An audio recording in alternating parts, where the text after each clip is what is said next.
begin? We're all looking for the promised land. And in the end, we just need someone to hold our hands. Everybody needs some kind of refuge, something to run to, someone who loves you. I'll be the light guiding you through the night when the stars just refuse to shine. And I'll be your shelter, that safe place to hide, your sanctuary.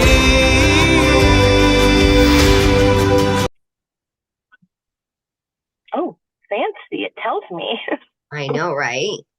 Hey, everybody. Welcome back to Everybody is Addicted.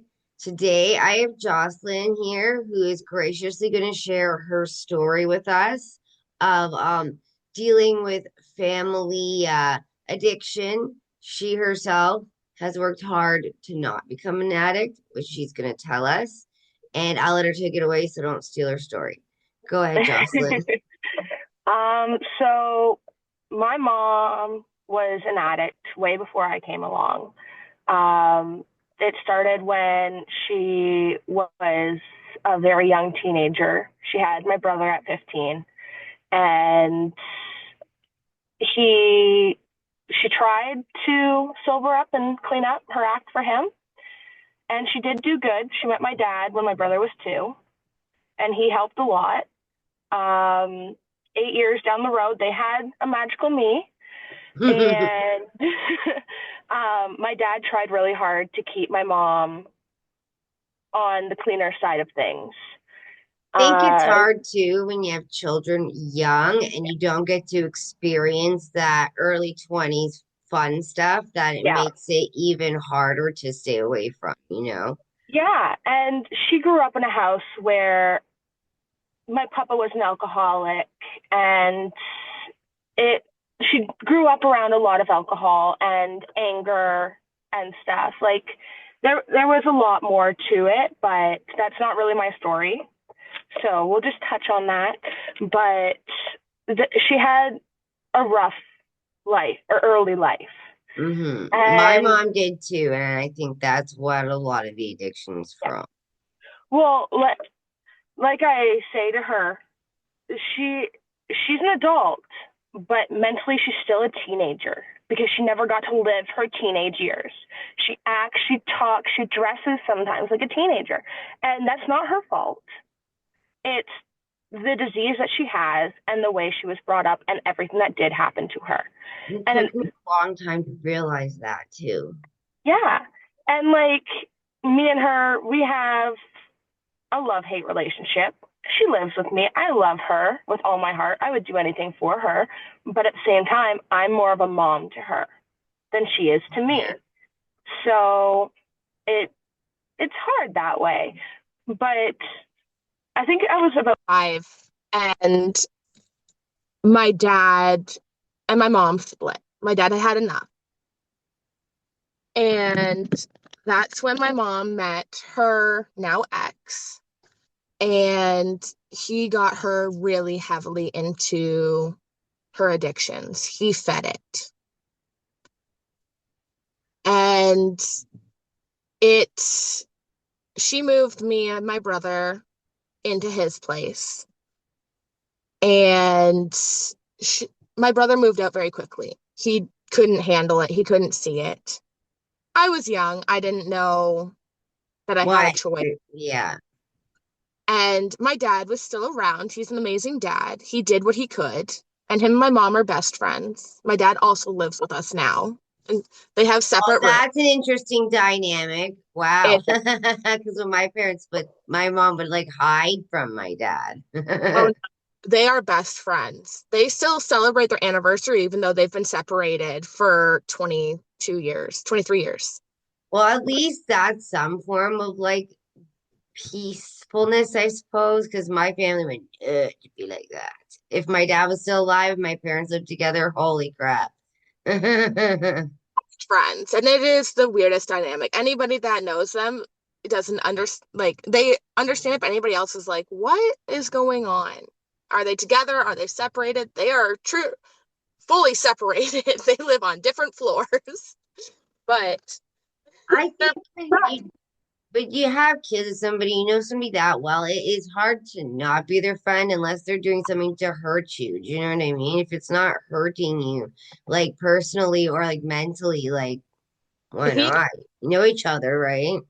my dad came to our rescue so many times when she was with her ex. He was an addict, but he was also abusive, and that fed into her addictions even Was more. he abusive to you guys as well? Like you and your brother? Yeah. Oh, My brother moved out. He didn't want to be around it. He moved in with some other family, and he just distanced himself. He needed to protect himself, which is yeah. understandable. Um, Knowing how things were now, I probably would have done the same if I had that choice. But at the same time, I didn't. And I learned by the time I was 7, I knew how to use Narcan Oh and my God. spoons. I was cooking, I was cleaning, I was the mom of the house. I was so sheltered. Like I said, my mom hid it, right? So I was so sheltered that like I just thought she wouldn't let me drink out of her water bottle, right? Like she was always an alcoholic. So I wasn't really introduced to like that kind of stuff till high school. So holy cow, like geez, that's I, very young. I'm thankful that she was open with me because And you everything, could have saved her everything life. she was open with. She was an open book. And she would tell me, because I'd ask her, Mom, what's that smell? What is that stuff? What are you doing? Fires. And it didn't register until I was a teenager that I shouldn't have known that stuff. But Hmm. at the same time, like it was helpful because I knew what to stay away from and the type of people that I didn't want to be around. Because Uh, that's my daughter's father. Sorry to cut you off to a T. He's homeless. He's an intravenous what should I call it, fentanyl user. And when it's her birthday, he sleeps in, he doesn't show up. It shows her that drug, and I don't shield her. So I tell her that he has a problem with drugs. So it's the exact same thing. Like she's showing her what to not do, right? well, Exactly like you sort of. Because you I show her the things she shouldn't see, I guess. yeah. Well, and my mom did that for me. And she showed me, like, you don't want, oh, sorry, just coffee delivery. Thank you. My brother, we're getting my mother's laundry done today. So we're at the laundromat for her. He's There you delivering me. go. Funny because now I know you're Canadian too. But and it wasn't all bad. Like, Yeah. it wasn't always bad. And I can't say that. They tried and they did. When they tried to clean up a few times, and when they were clean or trying to get clean, they worked hard. We went on trips. They celebrated the birthdays that they had missed or anything like, and we didn't have a lot of money because it was going other places. But they did try, and my mom always had my dad's help as well. Yeah, that was like my mom. I'm the only child, so I had like my parents tried their best to give me everything, even though my mom drank. My dad was the same. He always took care of us, so we never felt that financial pressure that would be negative because he'd always step in before things got bad. Yeah, and my mom did work on and off a lot, so we could have groceries and stuff. And she's not a bad mom. She's just got a Right. disease.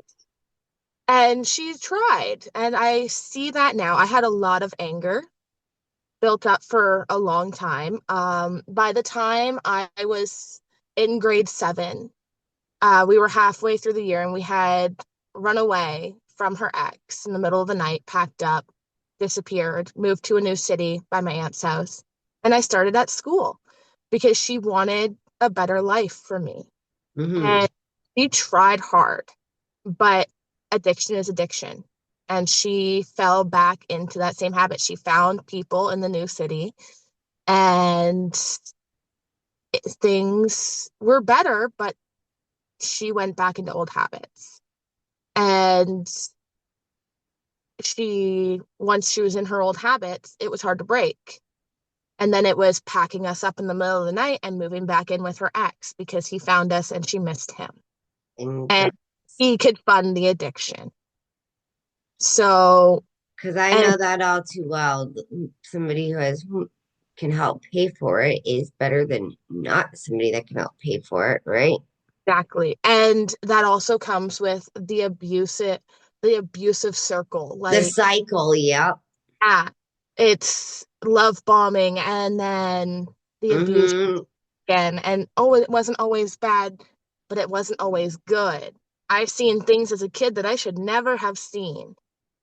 I've seen people die. I've seen my animals get hurt because he was too out of it and she was too out of it to help. And I see, see like I didn't experience that, and that's just listening to you. I'm like, oh my gosh, you poor girl. Like, oh my gosh, how are you okay? a lot of therapy and a lot of working towards where I need to be and where I want to be. That's a Um, lot for such a young child. Like, oh my God. a lot happened, and my mom is one of the strongest people I know because today, yes, she still battles her active addiction on and off and her alcohol issues, but she still tries. She's working, she's breathing, she's taking care of her health now. And I found out that I was an enabler. I let her do those things. I helped her. I allowed her to do it because I took care of her and Well, I fed her and I made sure that she didn't do too many drugs and drink too much so that she would wake up in the morning. well, And even though my mother decided to tell my children that alcohol is called medicine, my husband still went and got her box of wine. So I can't say I'm not an enabler either, especially when she's calling alcohol medicine. So well, and that's feel just bad. like my I have three kids and me and their dad discussed before we my son was born, my oldest, that my kids don't need to know any of that. They don't need to know that life. They don't need to be open to that stuff. And we had planned to separate our lives a little bit. They'd still know grandma and love grandma, and she'd be active, but we would keep them more sheltered than what I was. Yeah. And that didn't end up happening. She fell back into active addiction, and I took on the mom role again because I can't leave my mom. I can't. I'm the same. I'm like addicted to her as well, right? Yeah, I don't know why. I have the parent mentality when it comes to her. I need to take Right. care of her, I need to protect her. Well, She's my responsibility, even though she's not. She's I'm the my exact same way. As an only child with my dad gone, and my dad before he died told me to take care of her. And my whole life, I was always the mom to her, even because she just has that. You never. My dad would even say she never got past 15. It's just where her mind's at, right? So I was exact. always taking care of her. I was always dealing with her mental issues and all that kind of stuff. So I get exactly what you're saying. And when you think you're trying, you can't shield your children from it. You just can't, even though you want to. And like Because they love them. They want to see them. I can't say you're never going to see Oma again. Like, I can't do that. exactly, and it's not fair to the kids because they do deserve to know her and love her, and so that's what we work towards. And she tries hard. I see it every day that she is trying. Having And you living with her probably helps so much too, because of the motivation of knowing that it might let you down or that the kids might get let down, you know? she did get clean there for a few years. I spent my grade 8 through grade 12 year living with my aunt. Um, she dropped me off one day in the middle of winter and was like, I can't, I need to work on myself and get better for you. And I held a lot of resentment towards her for that because that's my job. I got to take care of you. That's all I've known is how to take care of you. And her and my aunt agreed I needed to learn how to be a kid. which backfired on everyone because I was never a kid. I didn't know that. Now you still both your parents. You're yeah, backfired.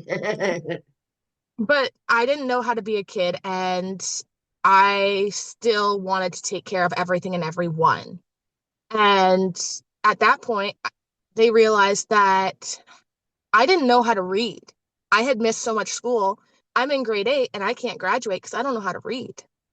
Oh my gosh. So see, and after going, well, after experiencing all that trauma and then still trying to take care of everybody and keep everything together, where do you have the time to try to put that effort into school, you Yeah. know?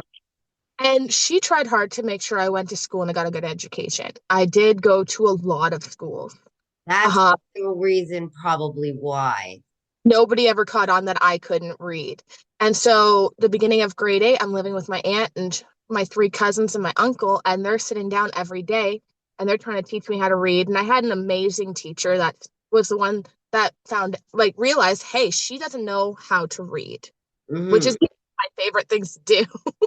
But they figured it out and they helped me. And then I became a straight A student because I put all of my energy into that.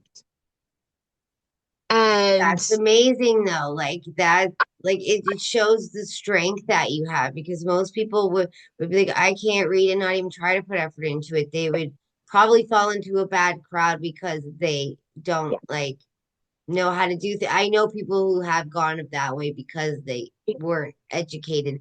And well, I had that that's the opportunity thing. to go that way, but I didn't. I love my mom, but I don't want to be like my mom. Hmm.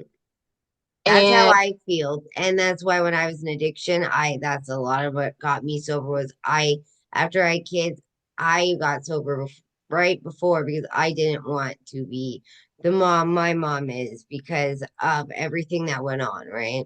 yeah, and I learned how to read, and I went through school, and I worked my butt off, and I started rebuilding a relationship with a clean mom, a clean working mom who had her. She I think it was in grade 10, she had finally gotten her own place and she had a job and she had gotten our dogs back because for a while there, my dogs were floating around from place to place. And The dog is right. my brother moved in with her to help. And she was living a clean life. She had a couple blips, but she was trying. And I hit grade 12. I made it through my first semester and I was like, I did so good. And then I hurt my leg playing rugby. Oh, so they gave you opiates and she took Yeah. them. And I took them and I liked how I felt. And I decided to completely turn my life upside down, got into fights with my aunt, who was my mom. And I packed up one day and I moved. I moved in with my boyfriend and then I broke up with him and moved in with my mom because what better place to be than with my mom? Which, I Especially if mean, you're feeling lonely after breaking up with somebody, right? Like you want your mom, you know? and I knew that she wouldn't judge me for what I Hang on. started doing. And I stopped taking pills and I smoked weed and I drank, but I wasn't doing anything else, but I enjoyed doing that too much. Because it's And this escape from the trauma that we've all been through. That's why I say everybody's addicted because we all have trauma no matter who you are, and all yeah, that kind of stuff is an escape from yeah, thinking about it, right? So that's why we do it. exactly.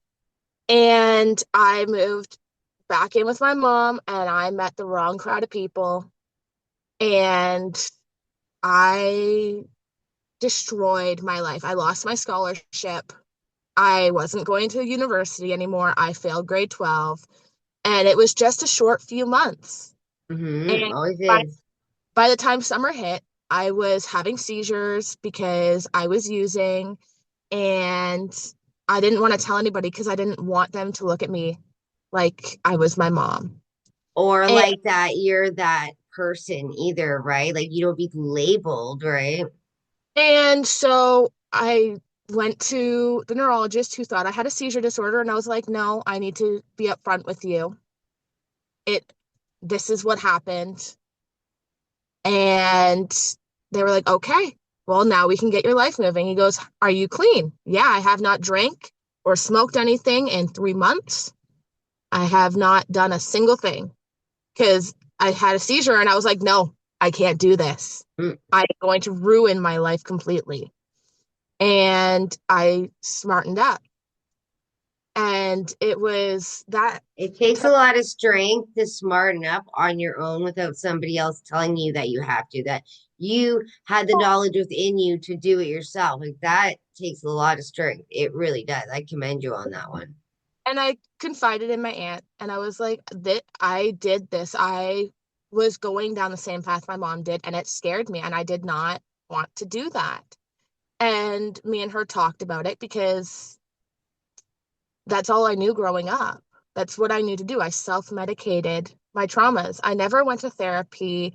I never seen anybody to help with what I was going through.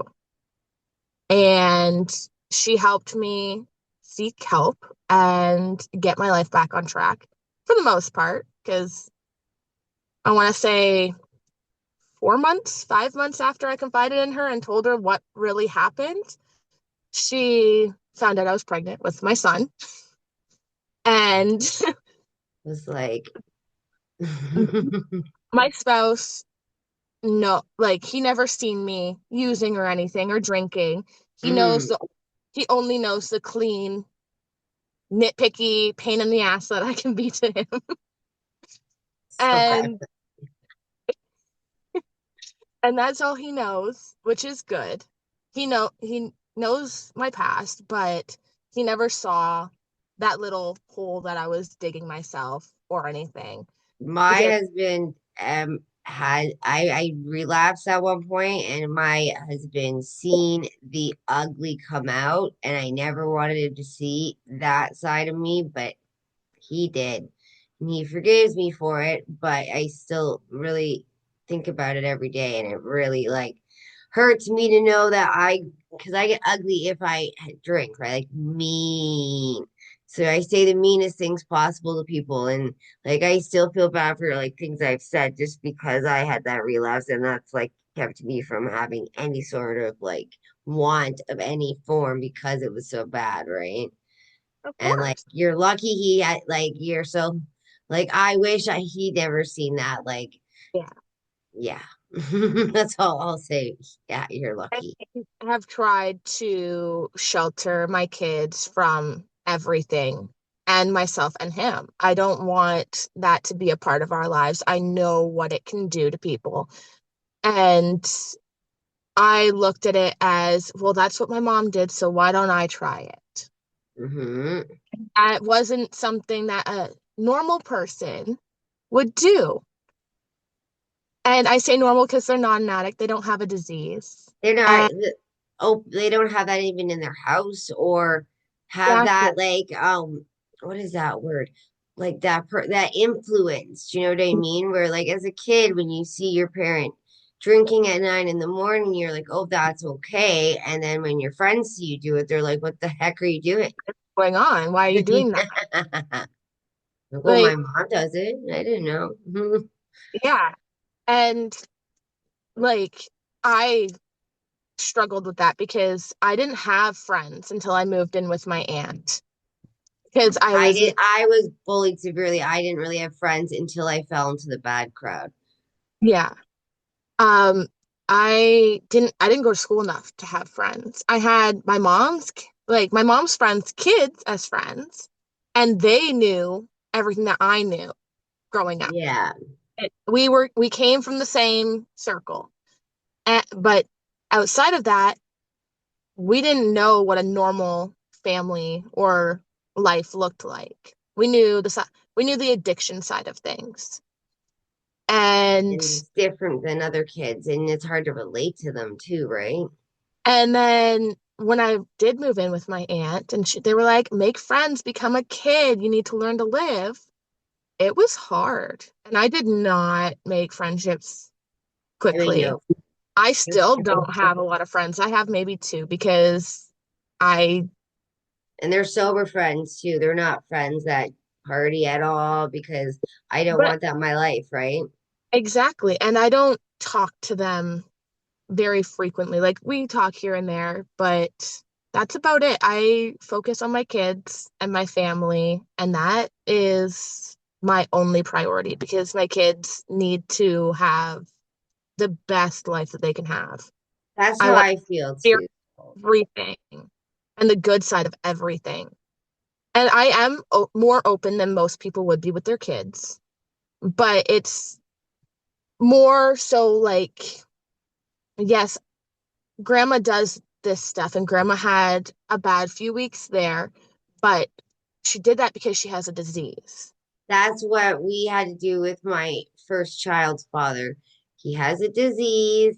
Yeah, Kind of explained that the drugs are bad for him, and that's why he looks the way he does. It makes him unhealthy, and that's why he acts the way he does. But it doesn't mean that he doesn't care about you. It's that he has a disease. Because when he it's doesn't have the disease as badly, or he gets out of prison and he's sober, he's a totally different person. It's once he hangs out with those people again and starts using, like you said, when there's the clean periods, it's different than when there's the not clean periods. So yeah. it's I have to say, explain the same thing and And shelter as much as I can. you shelter them, but at the same time, they know more than other kids do. And that's just because of how their family is. And I, my son is special needs, my oldest. You And got a lot on your plate, eh? Holy. he is very close with my mom, like extremely close. It was her first grandchild, but I struggled. I was 19 when I had him, and my spouse had moved in with us and got a job and started, and we raised him together, all three of us. And we did plan on getting our own place, but that wasn't affordable for two teenagers, young adults Yeah. It's with a still brand new. hard to rent now as somebody who's my age. It's like Oh my gosh, is it ridiculous. ever? It's hard trying to find a place. We've been looking for years trying to find a place that we both like, And which I that mean, fits everybody and that has yeah, storage and space and a parking spot and all that stuff. Like, oh my God. exactly. It's Like so expensive. we have three kids and we live in this.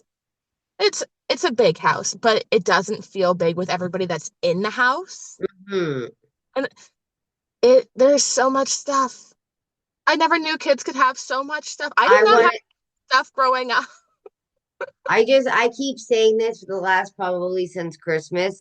I want to get a bin and in the spring and I just want to fill it up and like restart with the house paint, just start from the bottom back up because I can't take it anymore.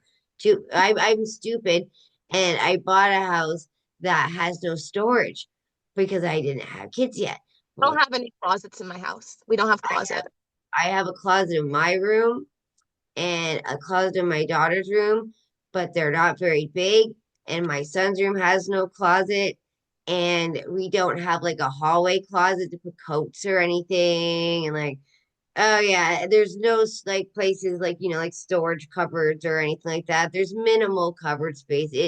I didn't think about it, but now I realize I need space. Yeah. I have so much stuff. Yeah. We we need space. Um, yeah, so my kids do know some. They don't know all. They know that she has a disease and that sometimes she has oopsies, is what I tend to call it. My son calls alcohol booze because that's what my mom taught him. My mom says it's medicine, so at least he knows it's booze. I'd rather it be called medicine for some reason. I don't like my son saying that. I And that guess, yeah, a little boy saying booze would make me kind of go, yeah. it's just, it doesn't sit right with me, but it is what it is. And he doesn't, he understands, but he doesn't understand. My daughter doesn't know as much as my son does, my middle. Yeah. And because I don't think she really cares to know. She Probably not. As long as she's little happy and it's not hurting her, why would she care to know almost, right? she just does her own thing and ignores everybody else. That's my son. He just does his thing and doesn't notice anything about what my mom is like. My daughter picks up on it because her father has issues, but my son, no idea.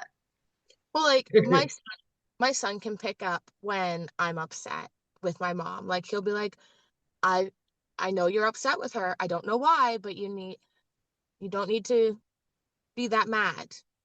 My son will just come hold me and hug me and tell me he loves me and that I'm pretty because he knows I'm sad because of my mom. Well, like me and her will get into an argument and I will say it's normal for me to say it is your life, it is your health, it is your choice. I am not your mom. I may feel like I need to take care of you, but I do not have to take care of you. And she she's very sensitive to those things, and I think that comes with her addiction and her traumas and stuff. You say anything and it's a explosion, broke her heart. Mhm. And it Addicts are all the same, eh? they are. And so I say those things and she takes it so seriously and gets very, very upset. And sometimes it's the drop of a pin and she is having a meltdown and I don't deal with it anymore. I've gone to therapy. I'm still in therapy. I'm taking care of myself and the care of my kids. And I do sometimes misstep and step in and take care of her and help her. And I bend. When she tells me to jump, I jump. And if I don't, I get severe anxiety to where Same, it makes, and I'm on medication for it because of it. yeah. And Otherwise, I can't, like, I freak out, like, I can't even sit still. It gets to me, yeah, like, so badly that I can't function at all. yeah. Well, like this, neither of us meant for it to happen, but a few weeks ago, even, she had messaged me, and my phone, I had lost it somewhere in the house. My 2-year-old was running around with it. It Oh, died, yeah. weird, and she had messaged me. I didn't see her message. But I could hear her above us stomping around. And I just hearing her walk the way she was walking Hmm.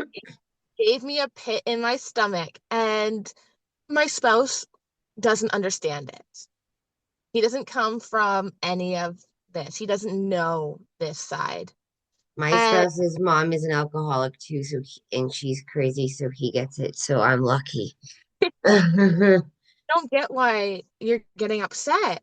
He goes, you can't sit still. Like you keep looking at the door waiting for her to come down. Like just watch your movie, read your book, do what you're Does doing. And anybody with parent trauma like us, they don't understand because my husband gets the anxiety too, and he literally goes and stands on the porch, like yeah, just waiting just to see, like, and I pace around the house, he paces around the house, both of us looking out the window, chewing our nails, like freaking out, like they can't talk to us. Yep, I she, know that feeling so well. she didn't end up coming downstairs. She didn't end up talking to me. And then she went to work, and I got a message from my father because he came and picked her up, I guess, asking why I didn't drive her to work. Well, I didn't see his message either because my phone was dead and MIA somewhere. And a few hours went by.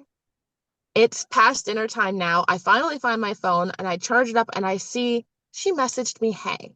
That was it. That's all I got. Didn't even ask. It was just a hey. And my dad trying to be the middle person Mediator. and make sure everything's okay. He was trying to figure out why and if I was mad at her, if she did something. And I was like, I didn't know. Me and her didn't talk to each other for almost a week. We live in the same house, but we did not talk because I was afraid she was going to freak out and she thought I was mad at her.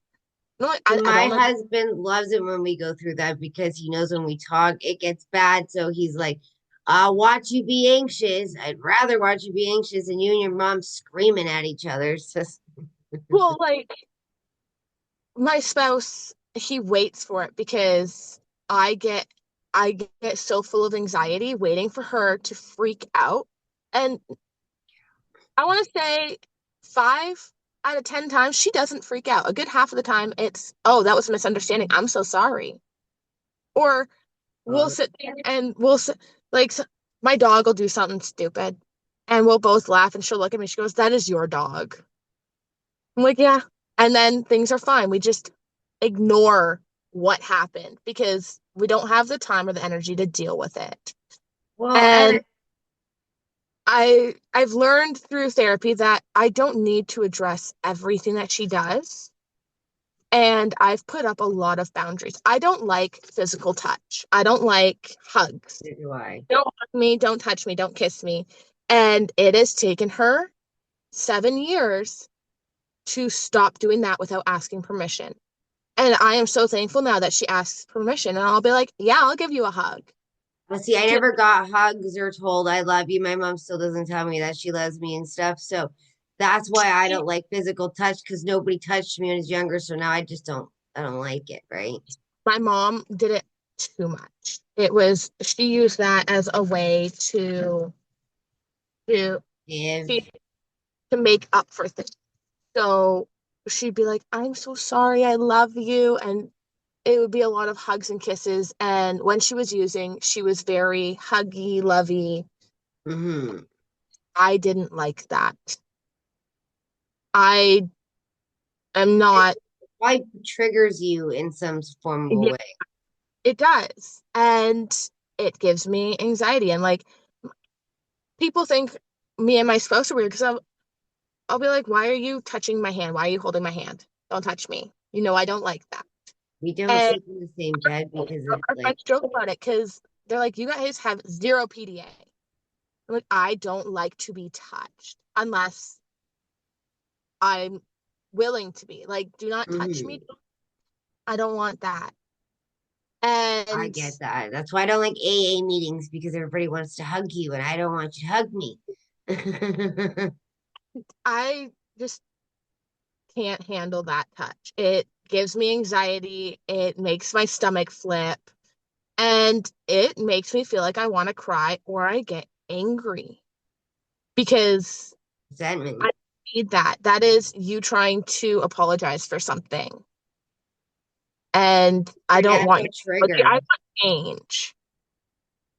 It's a And my natural trigger and you can't help it. It just either brings out whatever action it brings out, but it's a trigger because of how you felt from your childhood, you know? family. And she's finally discovered that. Sometimes she slips and she'll like walk up and rub my back and I'm, "Why are you touching me?" And like my entire body tenses and she'll see it and she instantly apologizes. And it's before it used to be, "Why do you hate me? Why don't you love me?" And she'd always take it as an insult. Mm-hmm. And now she's starting to come through and it's not everything is about you. Like, yeah, Exactly. They don't get that a lot of the time. just because I don't want to do something or something's happened, it doesn't mean it was because of you. I mean, technically, if we look back at it, your addiction is the cause of my traumas, but that isn't something that you can help because you had traumas that were caused from other people, and those traumas were caused from other people, and it's a long line. So it travels down the stairs, and Generational for that, years throughout the family, and you know? it's not just your fault. And it's taken her a long time to understand that it's not your fault and you can't control See, what other it, people do or feel. That's why I like think it's nice, and that's why you and your mom can have the relationship you do, because your mom has tried at times to get better, where my mom still denies the problem. So she never tries to get better. So there's never that conversation about how I know what's happened to her in her life, and I understand that she has these traumas, but she'll never ever talk to me about them because she's still drinking. So why would she sit down there and talk to me about how she thought her mother died and then found out when she was 40 that no, her mother never died and was still alive somewhere and had other kids with my grandpa and nobody knew about it? That's pretty messed up, but she won't talk about it with me because she's still drinking, right? So Yeah. it's like I like think that's why you and your mom can be so close, because I think she's tried the whole time you've said through her addiction. It's And not she, like she hasn't. So and that she, can help you yeah, heal. and I like to point out that she wasn't a bad mom. She was a sick mom. Same, She had I'll say that it, too. Same. I like you say that. she couldn't control it. Yes, addiction can be a choice. They make the choice to go out and do it, but they have a disease that makes that choice for them. They Mm. don't physically make that choice. They don't want to. They're They don't really want sick if to they don't have it. And if she's a mom and she wants to be a good mom, she maybe wants to keep doing it so that she doesn't feel like crap so she can look after go you. physically. And there's so many ways that people look at it, but it's it's a disease. They can't control it. There is something in their body that says we need that to survive. And it takes a lot for them to get clean. But that little thing inside of them is still saying, we need that. We need that all the time. And they fight it every day, all day. And I've seen my mom going through withdrawals. I've seen her craving. And they're they're very different side effects, but they come with the same demons. And she fights them every day. Sometimes she slips, sometimes she doesn't. That She, sometimes I've gone through withdrawals. The slip would be because you feel that bad that you just can't take it anymore. I mean, I remember with like that feeling of just trying to do it myself, but I felt so bad that I just needed it, or else I wasn't going to be able to do anything. And I want to look after my kids and be a good person and all this other stuff and go to school and do this and that, but I can't because I can't get out of bed because I'm puking, or I can't move because I need my pill, right? yeah. And like, there's been a few times where I've pointed out, hey, I can see that you are craving and you need to figure out something else because whatever you're doing is not working. And she'll look at me and she gets so frustrated because I know all of her moods and all of her actions. I can point out when she's craving, and I know when she's trying to hide that she's going through withdrawal. I know how she looks and how she feels, and she gets frustrated with me. But then we laugh about it after because she's like, "How do you know me so well? I took care of you." That's what I Like, love about your story is that like you and your mom are like best friends instead of like, mother daughter. It's like best friends where you are more maybe of the mature, more have it together friend. Do you know what I mean? And yeah, it's like, but you guys can still come together and have a good time and laugh. And, you yeah, know, it's really a really cool dynamic. I really love it. took us a long time to get to this place. I mean, we had some big ups and some massive downs. Um, ti Periods of not talking. When I lived with my aunt, I hated my mom for a long time for what she did. I hated it and it wasn't so much I hated her, I hated the situation, and I thought that she had abandoned me. Yeah, And I that felt would be the only, like, yeah. like I still needed to be there to take care of her. The amount of times I got into fights with my aunt and my cousin trying to get them to send me back to my mom so I knew she was okay because I hadn't talked to her in months and I needed to make sure that she was still. Mm-hmm. And my aunt would, Healthy eating, okay. Yeah. and that created a lot of issues for me. because it was always, I need to know that she's okay. My dad even tried having me live with him full time at one point, and I called CAS on him and my aunt. They did nothing wrong, but I needed to get back to my mom. I was I like needed to that with be my dad. My alive. dad, I couldn't be without him. Yeah. I love my dad. I am a daddy's girl through and through. He he does everything. He fixes my car for me. He changes my oil in my car. I'll be like, Dad, my car's making a noise. I need you to look at it. And he's there in a heartbeat. Yeah, I But took care of my dad and my mom because they both liked to drink. Do you know what I mean? So I took care of both of them. So for me, it was like I was this only child that was a parent to drugs. My dad got sober, but my mom never did, right? So there was a difference where when my dad, because and like you said, because my dad realized it and tried, I was able to have an actual deep relationship with him. With my mom, because she won't try or open up, I can't have that relationship. So I think that's why you're able to overcome these things that maybe weren't the easiest in your life with your mother because she still tries every day to be the yeah, best she can, right? yeah. And like when I lived with my dad, I I was mean. My dad lived with my aunt at the time and my other cousins because he was trying to get back on his feet. And he had lost a job and needed to move in with them until he could find his own place. And I was mad at the world. So I called CAS thinking, hey, they'll place me back with my mom. And they did Oh, I because thought maybe you were gonna tell me something really bad there, Holy. they placed me back with my mom. However, my aunt took it personally. Mm, And so that made it hard for a long time between me and her and me and my dad. My dad would still work his ass off to make sure I had everything. And I still seen him every weekend or every other weekend, depending on when I could go out and visit him. But I got put back with my mom, and that wasn't a good choice because the, me being back with her made things worse for her. okay.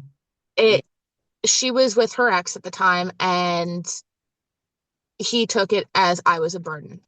Mm-hmm. And his anger was put out on her and then on me. And she would then get angry and it would come out. And she doesn't remember the things or the times that the anger would come out. And to this day, I haven't told her all of what happened because she doesn't remember half of it. And I don't want her to feel bad because she couldn't control what was going on. It wasn't just her. And that created a lot of issues between us. And at points, me and her would get so mad. And this is after I've lived with my aunt, and I'd go and visit her before I moved back in. And we would get into fist fights because she would argue with me. I never did that. He Mm-hmm. that. Yes, he did. I have a scar from that, like a visible scar that you can see from what happened that day. And you were telling me it didn't happen because you don't remember it because you were there, but you weren't there. Mm-hmm.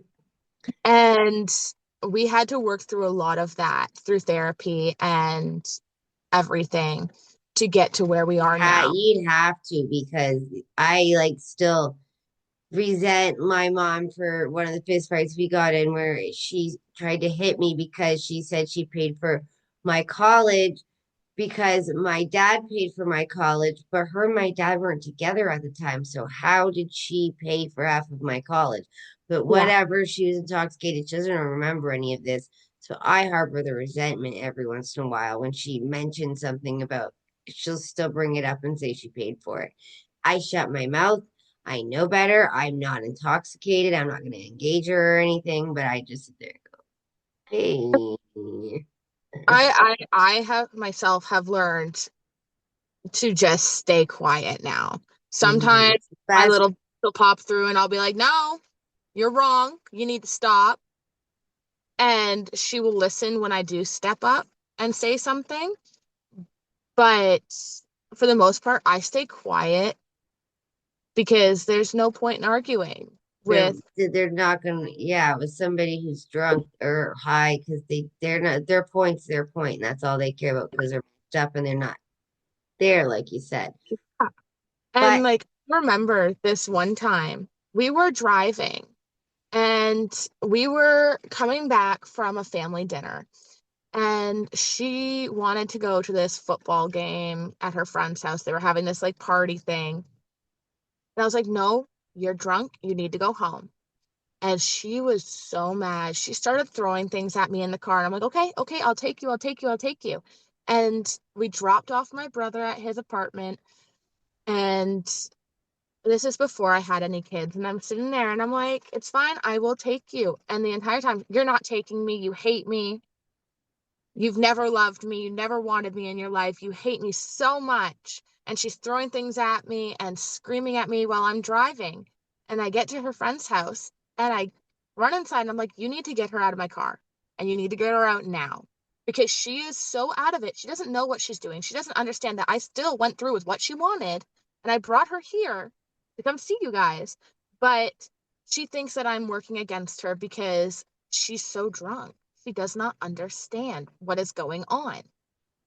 And we got in there. They got her out of my car, got her in the house, and she thanks them for coming to pick her up. And I'm like, you don't get it. And she was so mad at me. She didn't talk to me for 3 weeks because she thought that I was punishing her and keeping her away from her friends. I'm like, you don't get it. I took you there. No, you didn't. Yes, I did. And now today we uh, laugh at it because now she's like, oh my gosh, you really did do what I asked. She goes, and you shouldn't have done that, but you still did it because back then I had no backbone. I couldn't stand up to her at all. It's say the only reason I have any backbone is because of my spouse, because he'll stop me from giving in to her easily. He'll be like, nope, don't do it, don't do it. And how, like, you know what I mean? Like, he kind of helps guide me and navigate that situation a little bit so that I don't But constantly just give her whatever she wants all the time. You know what I mean? yeah, But my house does I try. my Skype only lets me go for so long, so I don't want to cut you off. So do you have Yeah, any last words for everybody? Like, it just is about not your story? Sorry. it is not their fault that they are the way they are. And they they need to find a place where they are comfortable to get clean. And they're not doing it to you. They are doing it to themselves.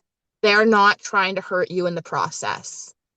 It is the drugs, it is the alcohol. It is not them. It may be their body, but it's not their brain. They don't think clearly. And it is hard. And for them to get clean, it takes a lot of help and a lot of trust and a lot of energy to get to that place. And we're still not clean in our house. My mom still struggles every day. She has her slips, but she's still trying for herself and for her grandkids and for me. And that is what helps me not resent her for everything. And I love her. I do with my entire heart. But it is hard being the child of an addict. And that comes with trauma. And it takes the child to realize their traumas and get help and seek other people to be able to get past it and build a healthy relationship with their parents. It it's hard. I really love your point of view towards your relationship with your mother and how you've gone about dealing with this in your life and not letting it ruin your life, but instead turning it into something that is to some degree positive and still keeps you close to her And I think that's important because we would regret later if we did keep push that person away. So thank you so much for coming on and sharing. I think that a lot of people will learn a lot from what you said and maybe realize the same thing and maybe be able to have real conversations instead of push that person away, or maybe understand their parent a little, or brother, sister, whoever, a little bit more just from Yeah, what you said. So thank you so much. I appreciate it. thank you. And yeah, thank you. And I might check in and see how you're doing because sometimes I do that, especially with guests like you that are you know, still in it a little bit, and see what's up, okay? Perfect. Thank you. And yeah, thank you so much for coming on, okay? Thank you so much. You have a wonderful day. You too. Bye.